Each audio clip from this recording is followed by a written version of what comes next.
My name is Clem, and I'm a junior at Norris. All right! This is my poem titled The Beasts.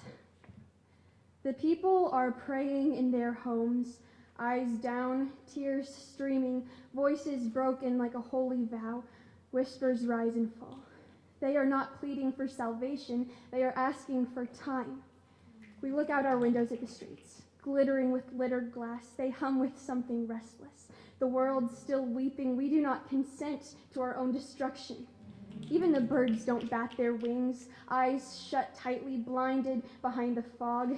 They just sit there, stilled. They know better than to move.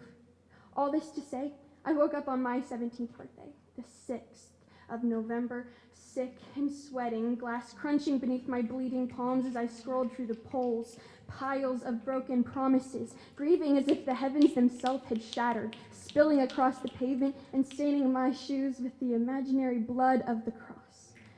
I stare at the rainbow that used to hang in the sky, sworn by my Lord centuries ago, drenched in the floods of 40 days and 40 nights.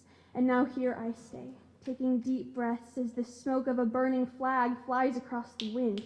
I watch the ashes flickering, fleeing the scene of a crime. I thought Jesus swore under oath to protect the people, left hand on the holy word, and one set of godly fingertips pointed sky high. Or maybe he didn't place his hand on the Bible either. They keep their pet beasts in snarling cages as they smooth their leather leashes, grinning like they mean well, like the snapping jaws behind them are only faith, only nature, but we all see their bloody teeth. Freedom doesn't ring in the ears of children sitting silently beneath their desks, whispers too soft to rise, prayers stuck in their throats, the windows rattling. They clutch their palms together like a shield. But even the faithful know that prayers won't stop a bullet. They always said that evil would rise at the end of days, that we would all hear the howls while they echoed through the streets. They never said they would come wearing pressed suits, holding hymn books in bloody hands. Outside, the fog lingers, and the teething beasts are still hungry.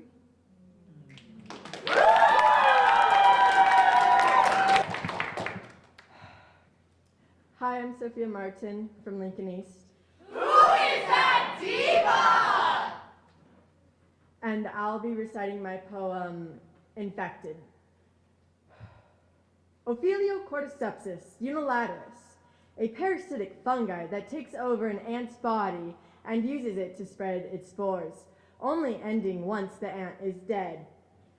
Mobile telephone, a parasitic device that takes over a human's mind and uses it to spread consumerism, only ending once the human is dead. The infected ant's behavior changes. Its work is impaired. They distance from the colony. They distance from safety. They distance from their purpose.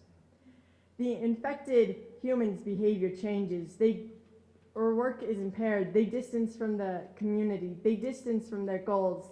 They distance from reality, drinking that sweet, sweet liquid they call the internet and consuming their feed, allowing themselves to become nothing more than their phone's carriers. The infected ant is identifiable by the permanent attachment to their head and their detached behavior. The infected human is identifiable by the permanent attachment to their hand and their detached behavior, slowly forgetting the outside world, slowly forgetting the reason they resorted to looking at their phone. Why is it that we allow a phone to take over a person's life no differently than how an ant becomes a zombie ant? Phones are a parasite to our society. We spend hours and hours scrolling and scrolling just for what? Instant gratification? We are wasting our time rather than working to improve. Isn't that just a crime against ourselves? I too am infected with this phone parasite. I wake up checking the time, I'm on my phone. I eat watching TV, I'm on my phone. I socialize texting, I'm on my phone. I go to bed looking up how to sleep, I'm still on my phone. Luckily, we aren't ants with the deadly parasite. We're people with misused phones. I don't want to end the same as them, so I'm changing my views. I will not be condemned, so I will start anew. What about you?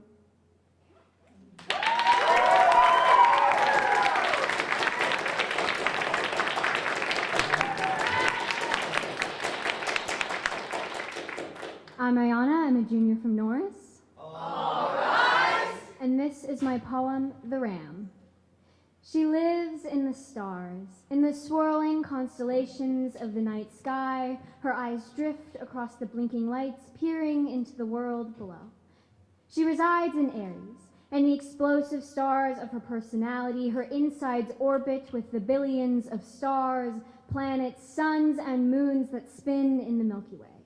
She inhabits space, the empty vacuum of dust, a vacant volume fueling her ram-like tendencies, forceful asteroids in Saturn's rings. She lives in the night sky.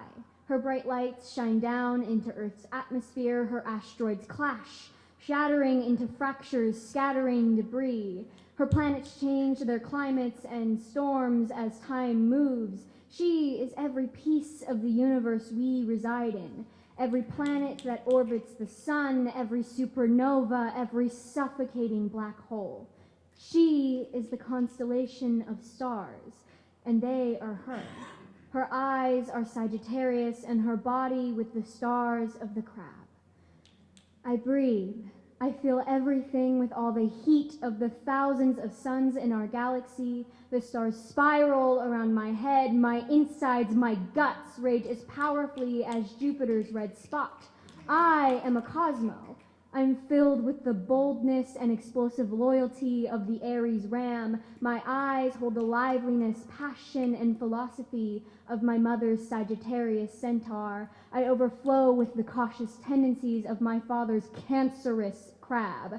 I have molded myself to mirror, to radiate the confidence, stubbornness, and creativity of the father I created and his formidable Leo lion. I find myself to be one with the stars, perceiving the world like a star in the sky above through the lens of my astrological sign. She lives amongst the stars, walks across the galaxy. She watches, orbits, spins, spirals. She breathes. She is me. I am her.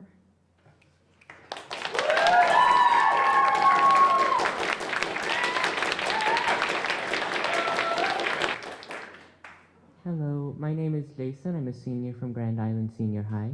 Lucky duck. And I'm presenting my poem, Here's to Hoping.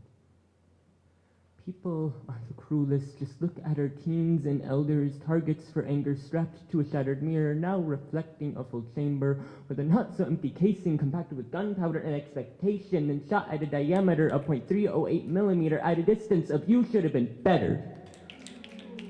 All because they didn't want to watch how you never got the 9 seconds to take the 8 short steps, to take the 8 small breaths, to call an institution meant to help you, but instead they lock you in a room padded with the words, why are you, you? For this institution no longer sees what is true, because we as people now wear the coldest eyes, no longer windows. Now they're fogged over, accompanied by an equally cold shoulder as we turn to face away from problems clear as day, problems never really our own, problems that spell out why, oh, you.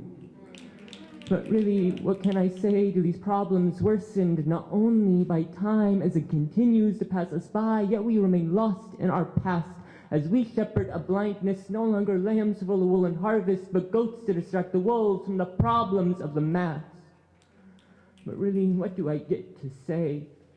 Because we as people use the sharpest words, stolen from their true purpose. Now words are as deadly as pistols, only everyone has words.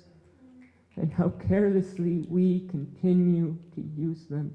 Not everyone gets to keep their lives. But really, what am I allowed to say? Because even though we're all different in our own unique little ways, for some reason that's not okay. For diversity, apparently, is just another invitation to disease, for when everyone is the same, no one would think freely.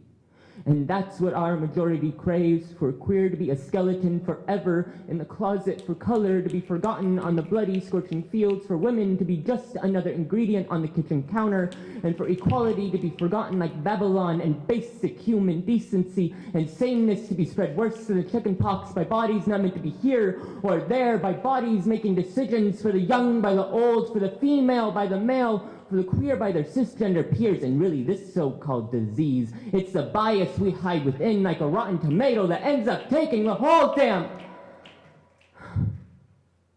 Though, I suppose this isn't entirely fair. At least not to those who are sitting here, because I hope a brighter possibility lies here somewhere. Because I think it's possible that people can use the wisest words, that people can have the brightest smiles, that people can be the kindest.